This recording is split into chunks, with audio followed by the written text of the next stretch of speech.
चलिए आज चलते हैं समय में थोड़ा पीछे और भारत की सबसे पुरानी शहरी सभ्यताओं में से एक हड़प्पा सभ्यता, जिसे हम सिंधु घाटी सभ्यता भी कहते हैं, उसके कुछ रहस्यों से पर्दा उठाते हैं। कॉम्पिटिटिव एग्जाम्स के लिहाज से ये एक बहुत ही ज़रूरी टॉपिक है, तो आइए इसके हर एक पहलू को अच्छे से समझते हैं। देखिए, ये एक ऐसा विषय है जो लगभग हर कॉम्पिटिटिव एग्जाम में आता ही आता है, तो पूरा ध्यान यहीं रखिएगा क्योंकि आगे जो जानकारी आने वाली है वो सीधे सीधे तैयारी में बहुत मदद करेगी। आज हम इस प्राचीन सभ्यता की एक पूरी यात्रा करने वाले हैं। हम इसकी शुरुआत से शुरू करेंगे, फिर इसके सबसे ज़रूरी शहरों और खोजों को जानेंगे, उनकी कमाल की अर्बन प्लानिंग को देखेंगे, उनकी इकोनॉमी और उनके विश्वासों के बारे में बात करेंगे, और आखिर में एग्जाम के लिए जो सबसे ज़रूरी फैक्ट्स हैं उनसे सब कुछ समेट लेंगे। हर बड़ी कहानी की एक शुरुआत होती है ना? तो चलिए हम भी अपनी कहानी शुरू करते हैं, इस असाधारण सभ्यता की शुरुआत को समझकर कि ये कैसे और कब वजूद में आई। यहीं से आगे की सारी दिलचस्प जानकारियों के लिए एक बेस तैयार होगा। क्या आप सोच सकते हैं, आज से बस 100 साल पहले तक हम ये मानते थे कि भारत का इतिहास वैदिक काल से शुरू होता है, लेकिन फिर 1921-22 में दयाराम साहनी और राखालदास बनर्जी की खोजों ने सब कुछ पलट कर रख दिया। हड़प्पा और मोहनजोदाड़ो के खंडहरों ने भारतीय इतिहास को हजारों साल और पीछे धकेल दिया और एक पूरी की पूरी एडवांस्ड शहरी सभ्यता दुनिया के सामने आ गई। किसी भी महान सभ्यता की तरह हड़प्पा का भी अपना एक लाइफ साइकिल था। इसका विकास 3 अलग अलग फेजेस में हुआ। पहला था अर्ली फेज, जहां पहली बस्तियां बननी शुरू हुई। फिर आया मैच्योर फेज, जो इसका सुनहरा दौर था, जहां बड़े बड़े वेल प्लान्ड शहर फले फूले। और आखिर में लेटर फेज, ये वो समय था जब ये महान सभ्यता धीरे धीरे खत्म होने लगी। अब हम आ गए हैं इस अध्याय के सबसे ज़रूरी हिस्से पर। ये वो हिस्सा है जहां से कम्पिटिटिव एग्जाम्स में सीधे सीधे सवाल बनते हैं, तो बिल्कुल ध्यान से सुनिएगा क्योंकि यहाँ दी गई जानकारी बहुत काम आने वाली है। इससे पहले कि हम अलग अलग साइट्स के बारे में जानें, कोई अंदाजा लगा सकता है कि ये सभ्यता आखिर कितनी विशाल थी? इसका फैलाव कहाँ-कहाँ तक रहा होगा?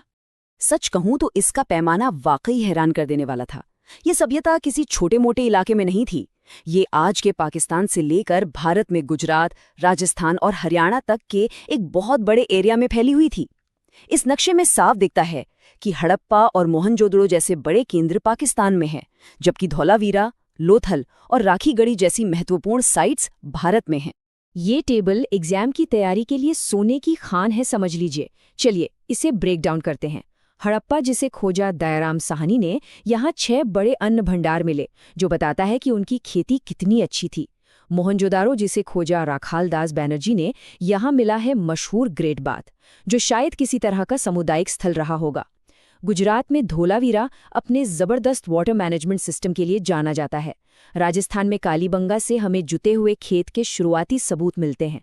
गुजरात में लोथल एक बिजी बंदरगाह था, जो इसके समुद्री व्यापार का पक्का सबूत है। और हाँ, हरियाणा में राखीगढ़ी भारत में मिली अब तक की सबसे बड़ी हड़प्पन साइट है। कभी सोचा है कि आज से 4,500 साल पहले भी शहर हो सकते थे, और वो भी ऐसे शहर जिनकी प्लानिंग आज के मॉडर्न शहरों को भी टक्कर दे? आज हम टाइम में पीछे जा रहे हैं, कांस्य युग में, सिंधु घाटी सभ्यता की उस अविश्वसनीय कहानी को समझने जो अपने वक्त से कहीं कहीं आगे थी। सोचकर देखिए, एक कांस्य युगीन समाज, जब दुनिया के ज्यादातर हिस्सों में शहरी जिंदगी का कोई नामो निशान तक नहीं था, तब यहाँ के लोग ग्रिड पैटर्न पर शहर बना रहे थे। ये कोई तुक्का नहीं था, बल्कि ये उनकी जबरदस्त इंजीनियरिंग का कमाल था। तो ये जो तस्वीर है ना, ये हमें उनकी दुनिया की एक झलक दिखाती है। देखिए, चौड़ी चौड़ी सड़कें, पक्की ईंटों से बने घर और एक ऑर्गेनाइज समाज। ये सिर्फ एक बस्ती नहीं थी, ये एक मेट्रोपोलिस का पूरा ब्लूप्रिंट था। सवाल ये है कि उन्होंने ये सब किया कैसे? चलिए अब जरा शहर के अंदर घुसते हैं और देखते हैं कि उनका मास्टर प्लान आखिर था क्या। हर हड़प्पा शहर एक बहुत ही सोची समझी योजना के तहत बनाया गया था। ये जो नक्शा दिख रहा है मोहनजोदड़ो का, ये उनकी पूरी शहरी प्लानिंग की कहानी कह देता है। शहर को साफ साफ 2 हिस्सों में बांटा गया था, एक ऊंचा छोटा हिस्सा और एक निचला लेकिन कहीं ज्यादा बड़ा हिस्सा। और ये बंटवारा यूं ही नहीं था, इसके पीछे एक मकसद था। तो शहर का जो नक्शा था वो मोटे तौर पर 2 हिस्सों में बटा था।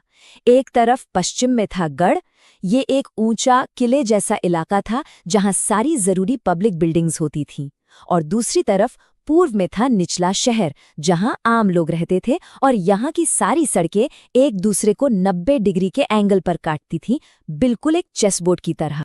अब गढ़ के अंदर कुछ ऐसी कमाल की इमारतें मिली हैं जो सिर्फ बिल्डिंग्स नहीं बल्कि हड़प्पा की इंजीनियरिंग और उनकी सोच का जीता जागता सबूत है।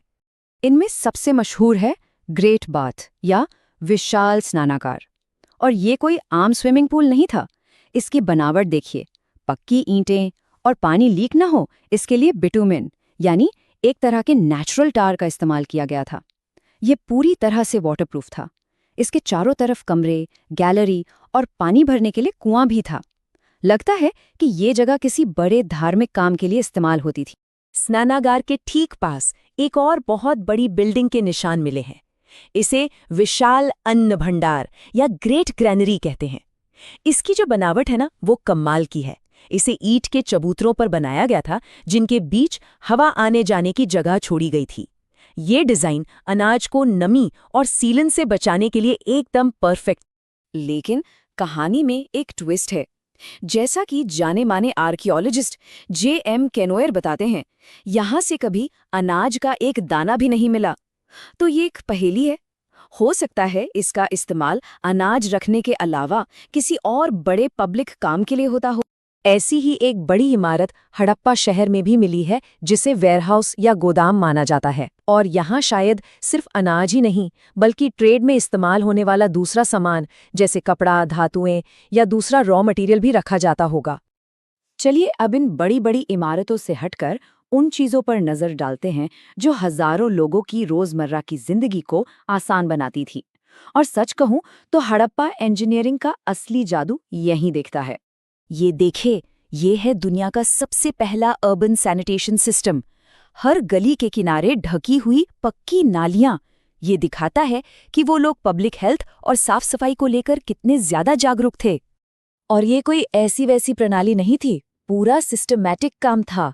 घरों का गंदा पानी पहले छोटी नालियों से बाहर आता, फिर वो सड़क की मेन ढकी हुई नालियों से जुड़ती और फिर शहर से बाहर निकल जाता। और तो और थोड़ी थोड़ी दूरी पर मैनहोल भी थे ताकि इनकी सफाई और मेंटेनेंस भी हो सके।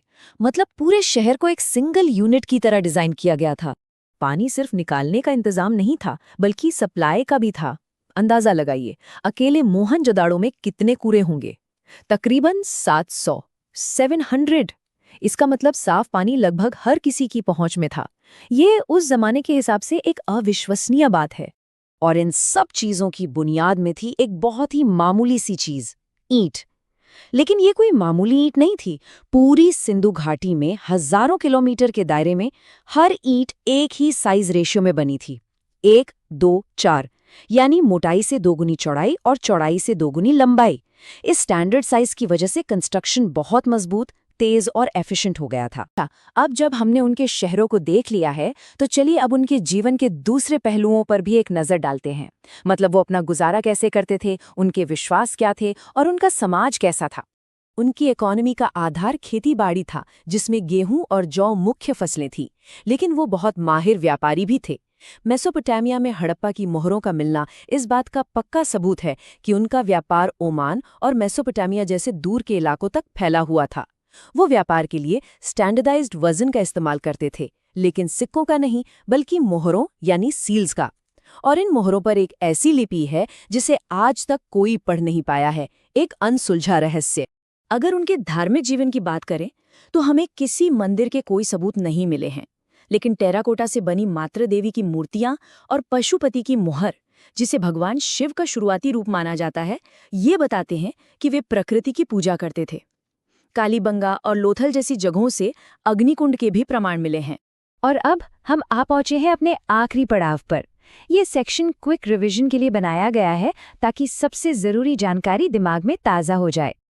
अगले कुछ स्लाइड्स में साइट्स और उनके खोजकर्ताओं की वो जोड़ियां हैं जो सबसे ज्यादा बार पूछी जाती हैं, तो इनको फटाफट याद करने के लिए तैयार हो जाइए। चलिए एक क्विक रीकैप करते हैं। हड़प्पा, दयाराम साहनी।